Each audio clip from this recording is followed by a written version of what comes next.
My name is Reuven Isaac. I'm a regular Ridgepoint attender. I've been coming regularly and being active in the worship services for the past couple years now.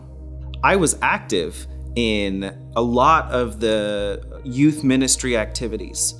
I would say that my faith was very much alive.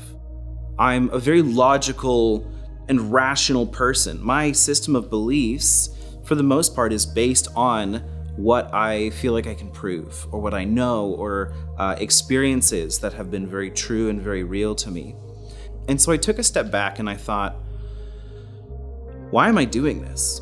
What am I doing? If I don't enjoy this, why am I putting my time to it? And after reflection, I thought, well, it's because it would disappoint my dad if I didn't.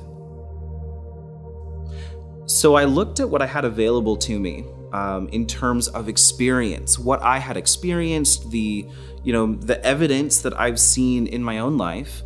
And when I put all that together, it was not enough to warrant faith in God. I did not believe necessarily that God existed. So while I was an agnostic, I was adamant that while I do research, I try as much as I can to level the playing field. I had grown up in a Christian culture, in a Christian church, and I really hadn't experienced much outside of that. And I also knew that because I'm a logical, rational person, if I read more evidence for one side intentionally, of course I'm going to believe that side. If I read some C.S. Lewis, I would also read some Richard Dawkins. If I read some of the Bible, I would also read some of the Quran.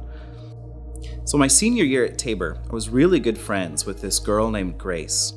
Previously at Tabor, anytime I had told someone I was agnostic, or that at least I was not a Christian, all their reactions were pretty much in the same vein, which was some form of either, oh, that's really disappointing, or, okay, well, you're going to be my next project then.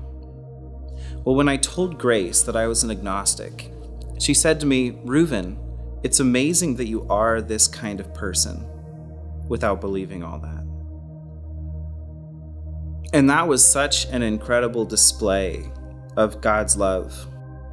So at that point, I took what I thought at the time was a little bit of a risk. And I thought, you know what? What have I got to lose?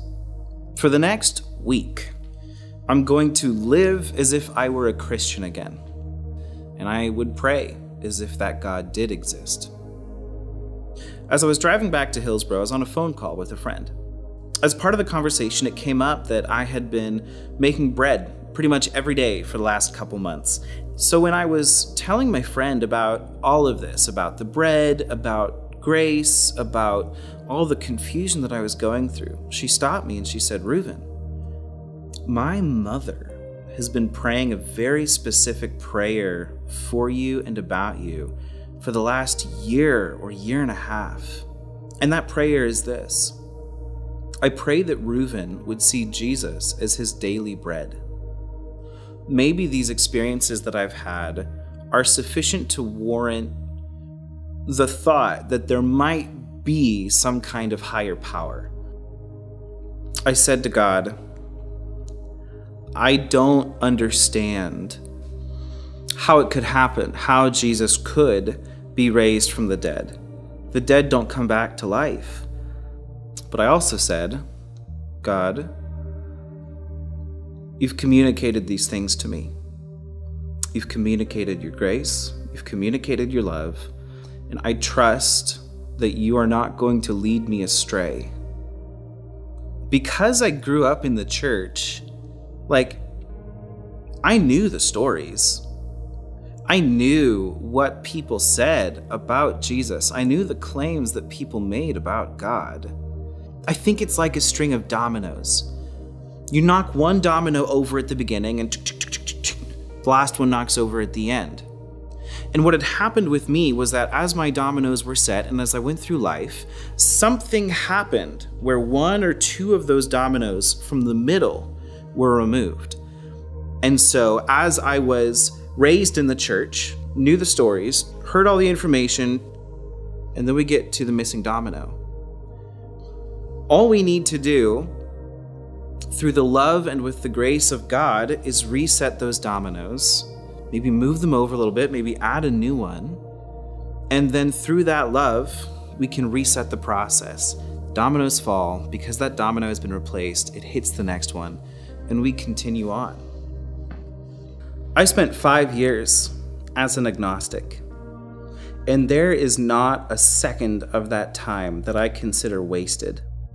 Because I took that time and stepped away, it means that now I know that my faith is my own. Sometimes all you gotta do is love people. Reset that domino. Show them what's possible. Show them the joy that you have. God will do the rest.